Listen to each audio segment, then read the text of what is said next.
Hello बच्चों, आप सभी का हिसाब मैथमेटिक्स में स्वागत है। बच्चों, आज क्लास 10 का एक्सरसाइज 4.3 का क्वेश्चन नंबर 4 और 5 को डिस्कस करेंगे। पिछले लेक्चर में हमने क्वेश्चन नंबर 3 को डिस्कस किया है। तो देखते हैं क्वेश्चन नंबर 4 हमारा है, is the following situation possible, if so determine their present ages, the sum of the ages of the two friends is 20 years, 4 years ago the product of their ages in years was 48। क्या निम्न स्थिति संभव है? यदि है तो उनकी वर्तमान आयु ज्ञात कीजिए। दो मित्रों की आयु का योग 20 वर्ष है। 4 वर्ष पूर्व उनकी आयु का गुणनफल 48 है, मतलब वर्षों में हमें बताना है। यहाँ पे इस क्वेश्चन में हमें इसको सॉल्व करना है। इसमें इस क्वेश्चन में दो इंफॉर्मेशन दी हुई है। एक तो हमें ये दिया हुआ है कि दोनों फ्रेंड्स हैं उनकी एज का जो सम है 20 इयर्स है। जैसे मान लेते हैं एक की एज अगर 8 इयर्स है तो दूसरे फ्रेंड्स की एज जो होगी 12 इयर्स होगी, क्योंकि दोनों का सम कितना आना चाहिए, 20 आना चाहिए, दोनों का योग 20 होना चाहिए। तो इस तरीके से कुछ एज होगी इनकी, और उनका ये भी कह रहा है कि 4 वर्ष पहले जो दोनों की एज थी उनका गुणनफल 48 है। तो यहाँ पे क्या करेंगे, लेट कर लेंगे। हमें बताना क्या है, अगर ये सिचुएशन पॉसिबल है तो हमें प्रेजेंट एज बतानी है दोनों फ्रेंड्स की। तो सबसे पहले क्या करते हैं, इनकी प्रेजेंट एज को लेट कर लेते हैं, मान लेते हैं let present age of one friends. मान लेते हैं एक फ्रेंड्स की जो एज है x इयर्स है, माना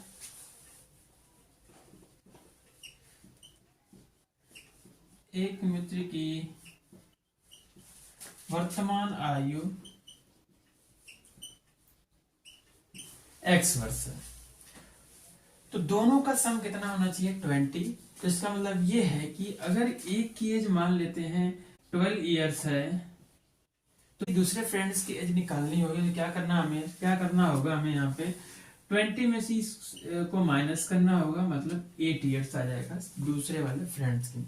तो यहाँ पे पहले फ्रेंड्स की एज को हमने x सेलेक्ट कर लिया है, तो जो सेकंड फ्रेंड होगा, जो दूसरा दोस्त होगा, उसकी जो एज होगी 20 माइनस x हो जाएगी। Then present age of other friends.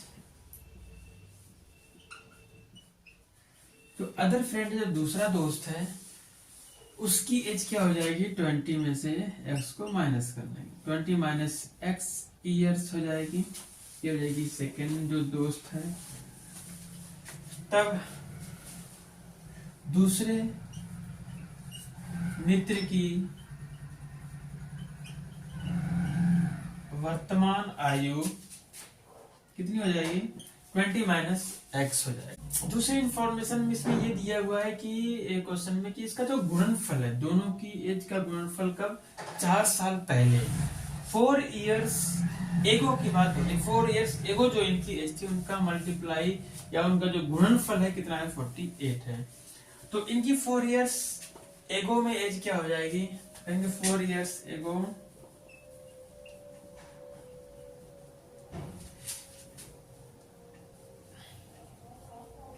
क्या कहेंगे, 4 वर्ष पूर्व।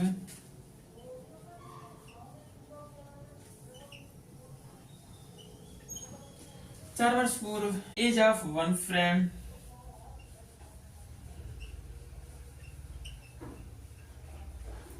चार साल पहले जो एज होगी पहले फ्रेंड की, पहले x थी 4 वर्ष पहले, 4 घटा देंगे, x माइनस 4 इयर्स हो जाएगी। And age of other friend,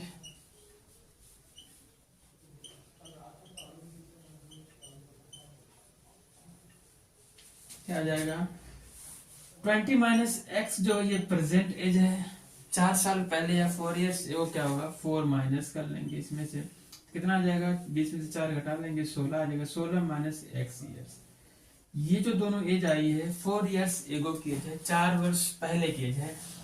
तो इसमें ये कह दिया है क्वेश्चन में कि इनका जो गुणनफल है, इनका जो प्रोडक्ट है 4 इयर्स एगो की एज का, उसका मल्टीपल कितना है, प्रोडक्ट कितना है, 48 है। तो कहेंगे इसमें इसके आगे तो इसके आगे ये होगा कि अकॉर्डिंग टू क्वेश्चन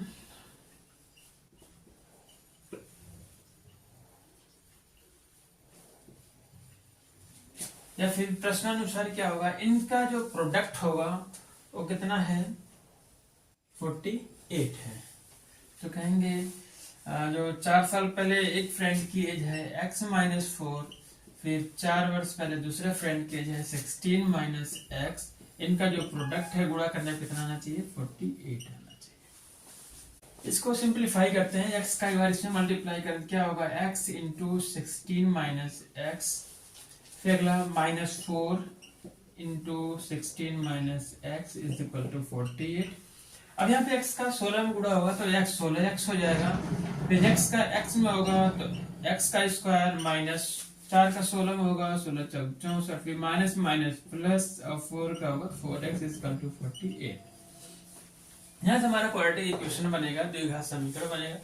फिर इसको हम चेक करेंगे कि इसका रूट रियल है कि नहीं है, b² - 4ac से। तो पहले इसको हम क्वाड्रेटिक इक्वेशन को बनाते हैं, ये -x² इसको ले लेते हैं। इसके बाद ये प्लस 16x है प्लस 4x है, ऐड होकर हो जाएगा 20x। फिर यहाँ से बचा हमारा -64, ये 48 इधर आएगा तो -48 हो जाएगा = 0।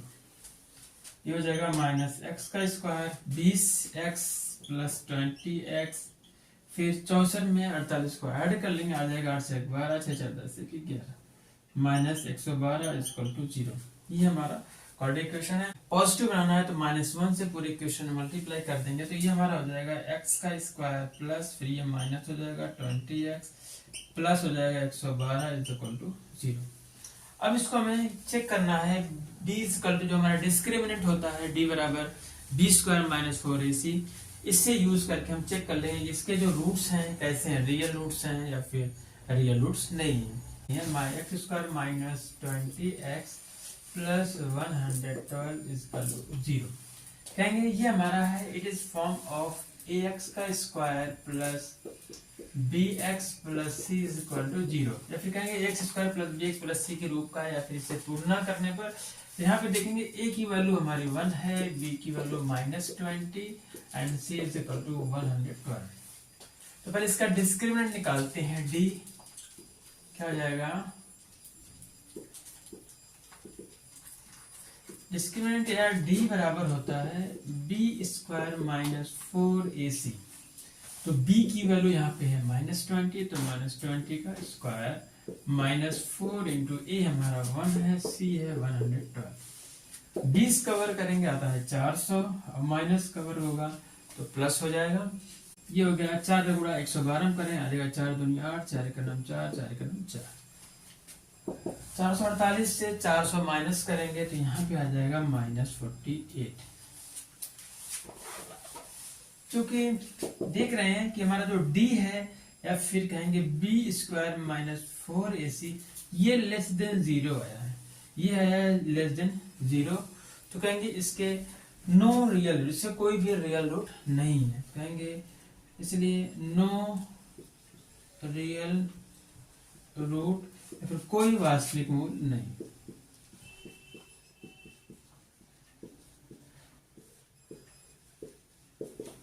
मतलब ये है कि जो सिचुएशन दिया हुआ था ये हमारा पॉसिबल नहीं है। So the given situation is not possible. अतः दी गई स्थिति संभव नहीं है।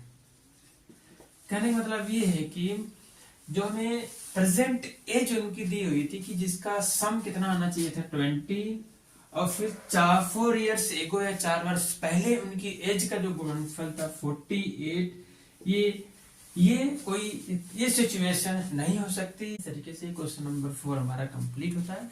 तो देखते हैं क्वेश्चन नंबर 5 को। तो बच्चों ये हमारा क्वेश्चन नंबर 5 है, ये एक्सरसाइज 4.3 का लास्ट क्वेश्चन है। Is it possible to design a rectangular park of perimeter 80 meter, area 3 meter square? If so, find its length and breadth. क्या परिमाप 80 मीटर तथा क्षेत्रफल 400 मीटर स्क्वायर के एक पार्क को बनाना संभव है? यदि है तो उसकी लंबाई और चौड़ाई ज्ञात कीजिए। यहाँ पे कह रहा है कि एक पार्क है, जो पार्क की लेंथ और ब्रीथ पूछ रहा है। जैसे मान लेते हैं लेंथ अगर L है, ब्रीथ मान लेते हैं B है, और इसकी इंफॉर्मेशन ये दिया हुआ है कि इसका जो पेरीमीटर है, परिमाप, अगर हम पेरीमीटर या परिमाप की बात करें तो 2 टाइम होता है लेंथ प्लस ब्रीथ के, ये इसका परिमाप होता है। ये गिवन है पहले से, कितना दिया हुआ है, करा पेरीमीटर या परिमाप जो है 80 मीटर है, ठीक है, ये दे दिया गया है। फिर इसके बाद कह रहा है इसका जो एरिया है, एरिया जो होता है लेंथ इंटू ब्रीथ होता है, ये दिया हुआ है 400 मीटर का स्क्वायर। कह रहा है ये इंफॉर्मेशन दिया हुआ है कि क्या ऐसा कोई पार्क हो सकता है जिसका परिमाप या पेरीमीटर 80 हो मीटर और फिर इसका एरिया जो 400 मीटर स्क्वायर हो। तो ये तुम्हारा फार्मूला होता है जो यूज होगा। तो सबसे पहले क्या करते हैं, लेंथ और ब्रीथ को हम लेट कर लेते हैं, मान लेते हैं। यहाँ पे हमारा हो जाएगा कि late length of the rectangular park कितना है x मीटर। मान लेते हैं कि जो आयताकार पार्क है उसकी लंबाई जो है कितना है x मीटर है। माना पार्क की लंबाई कितना है x मीटर है, तो इसकी ब्रीथ मान लेते हैं एंड, और इसकी ब्रीथ को मान लेते हैं y मीटर, और इसकी जो चौड़ाई है, चौड़ाई को मान लेते हैं y मीटर, ठीक है। तो हमें पता है जो 2 टाइम होता है लेंथ प्लस ब्रीथ, मतलब 2 गुणे लंबाई प्लस चौड़ाई, जो ये होता है, जो लंबाई प्लस चौड़ाई होता है, ये बराबर होता है पेरीमीटर के, या परिमाप के बराबर होता है। तो यहां से हम क्या करेंगे, लेंथ हमने क्या मान लिया है x मान लिया है, प्लस ब्रीथ हमने y मान लिया है, तो x plus y is equal to, और पेरीमीटर हमें दिया हुआ कितना 80 दिया हुआ 80 मीटर, ये 80 हो गया। 2 को अगर हम इधर ट्रांसफर करेंगे, पक्षांतर करेंगे, तो ये हो जाएगा x plus y is equal to 80 divide by 2 से डिवाइड होगा तो आ जाएगा ये 40। तो यहां से अगर हम y इज इक्वल टू निकालना चाहें तो आ जाएगा 40 माइनस एक्स, y बराबर 40 माइनस एक्स। इसको हम इक्वेशन नंबर 1 करके छोड़ दे रहे हैं। अब इसके बाद अगली इंफॉर्मेशन क्या इसमें है कि इनका एरिया भी हमें पता है। एरिया क्या होता है, रेक्टेंगुलर पार्क का या कोई भी रेक्टेंगुलर फॉर्म का है तो उसका एरिया जो होता है, लेंथ बात करेंगे, लेंथ इंटू ब्रीथ या लंबाई गुणे चौड़ाई जो होता है वो एरिया के बराबर होता है, क्षेत्रफल के बराबर होता है। तो यहाँ पे लेंथ हमारी कितनी हमने मान रखा है x, और जो ब्रीथ है मान रखा है y, तो x इंटू वाई बराबर हो जाएगा, एरिया कितना है 400 दिया हुआ, 400 मीटर स्क्वायर, ठीक है। x इंटू वाई बराबर 400। तो क्या करेंगे, समीकरण 1 से इक्वेशन 1 से जो y की वैल्यू 40 माइनस एक्स है, ये इस इक्वेशन में रख देंगे। तो कहेंगे फ्रॉम इक्वेशन 1 या समीकरण 1 से हमारा क्या हो जाएगा, यहाँ से y का मान यहाँ पे रख देंगे, तो हो जाएगा x इंटू वाई का मान कितना है 40 minus x is equal to 400। क्या करेंगे, इसको थोड़ा सिंप्लीफाई करेंगे तो हमारा क्या हो जाएगा, x का 40 मल्टीप्लाई होगा तो 40x, फिर x का x में हो जाएगा तो x का स्क्वायर इज इक्वल टू 400, तो ये हो जाएगा माइनस x का स्क्वायर प्लस 40x, अब ये 400 इधर आएगा तो minus 400 is equal to 0। First time अगर हमें क्वाड्रेटिक इक्वेशन का पॉजिटिव दिखाना है तो क्या करेंगे, -1 से पूरे इक्वेशन में मल्टीप्लाई कर लेंगे, तो यहाँ से हो जाएगा ये प्लस हो जाएगा एक्स स्क्वायर, ये माइनस 40x, ये प्लस हो जाएगा 400 इज इक्वल टू 0। ये हमारा it is form of ax का square plus bx plus c is equal to zero के फॉर्म का है, तो यहाँ से a की वैल्यू क्या आ जाएगी हमारी 1 आ जाएगी, क्योंकि इसका कोफिशिएंट 1 है, इसका कोफिशिएंट -40 है, तो b की वैल्यू आ जाएगी -40 और c = आ जाएगा 400। यहाँ से डिस्क्रिमिनेंट इसका निकाल लेते हैं, इसके रूट रियल होंगे कि नहीं होंगे इससे मालूम हो जाएगा। तो क्या होगा, यहाँ से अगर हम डिस्क्रिमिनेंट d बराबर होता है b² - 4ac, तो यहाँ पे हम वैल्यू पुट कर लेंगे, b की वैल्यू है -40 का स्क्वायर -4 इंटू a है 1, c है 400। तो यहाँ से -40 का स्क्वायर करना है तो माइनस से प्लस हो जाएगा, क्योंकि स्क्वायर करना है, तो 40 का स्क्वायर करेंगे कितना हो जाएगा 4 चौक 16, 2 0 1600 माइनस ये आ जाएगा 4 चौक 1600, ये आ गया 0। क्योंकि हमें पता है जब डिस्क्रिमिनेंट या विवेक्तर की वैल्यू 0 आती है तो उस क्वाड्रेटिक इक्वेशन के जो रूट होते हैं 2 इक्वल रियल रूट होते हैं, 2 बराबर वास्तविक मूल होते हैं। यहाँ पे 2 इक्वल रियल रूट होगा, यहाँ पे 2 बराबर वास्तविक मूल पॉसिबल है या संभव है, मतलब इनके वास्तविक मूल है। तो इसका मतलब ये है कि इस डिजाइन का जो हमारे पास रेक्टेंगुलर पार्क है वो पॉसिबल है।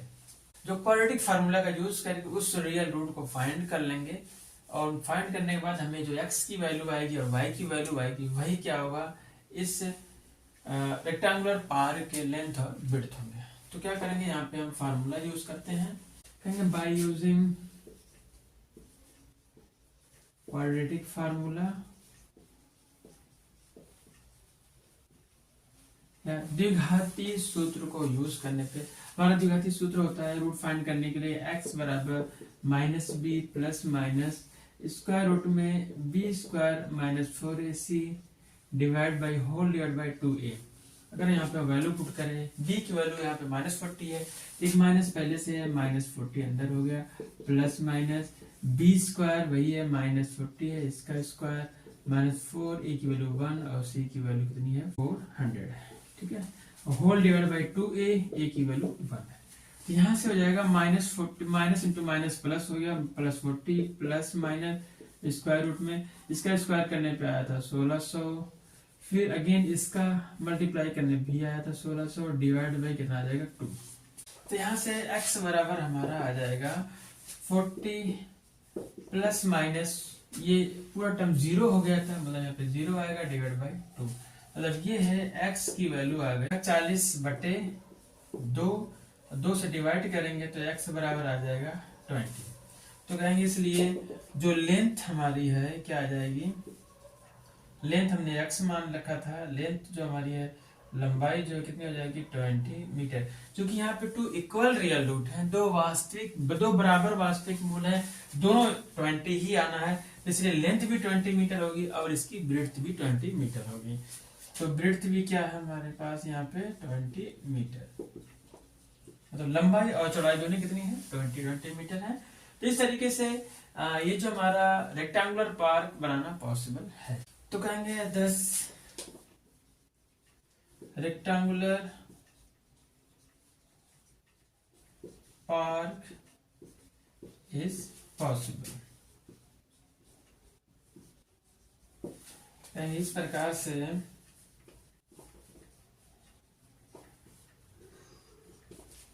पार्क संभव है। तो बच्चों ये हमारा क्वेश्चन नंबर 5 का आंसर हो गया। तो बच्चों ये हमारा लास्ट क्वेश्चन था और इस चैप्टर का भी लास्ट क्वेश्चन था। तो ओके बच्चों, हमारा आज यहीं तक। Have a nice day, take care.